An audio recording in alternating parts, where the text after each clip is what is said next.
Talo on valmistunut 1970 ja käsittää noin 124 lämmintä tilaa. Tässähän on sillä perinteinen paineilmalla toimiva ilmastointi, koska tämähän on vanha rakennus. Ja poistoilman poistoa on tehostettu laittamalla erilliset puhaltimet. Tuloilmapuolella niin tehostettiin tuloilman tuloa, niin aikana ikkunaremontin yhteydessä laitettiin nuo ilmanvaihtoventtiilit sinne ikkunoiden yläosaan. Ilmalämpöpumppu asennettiin 2019 ja sekin hieman vaikuttaa tähän ilmanvaihtoon. No noista parannuksista tai yrityksistä huolimatta niin ilmanlaatu ei ollut ihan tyydyttävä ja sen huomasi, kun oli pidempiä aikoja poissa tältä asunnosta ja tuli tänne, niin sen huomasi hajusta. Ja toisaalta niin ei se koneellinen ilmanvaihtokaan täysin ongelmaton ole, että sen takia piti harkita sitten muunlaisia vaihtoehtoja.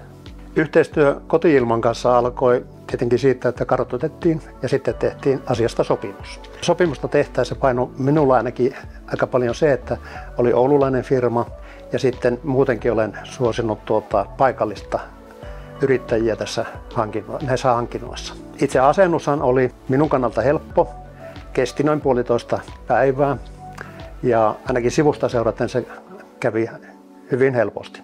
Eikä siivottavaakaan itselle jäänyt oikeastaan paljon mitään. Asennuksen yhteydessä tehtiin myöskin käyttöönotto-opastus ja se käsitti sen, että tuo seinäpaneeli toiminnot käytiin läpi ja samoin asennettiin tuolta netistä appi-sovellus, jolla voi tehdä myöskin samoja säätöjä, mutta hieman laajemmin. Viime jouluna, kun oli lapset käymässä syömässä täällä ja ei käy niin tiheästi täällä, niin he sanoivat silloin, että selkeästi parempi ilmanlaatu täällä nyt tänä päivänä.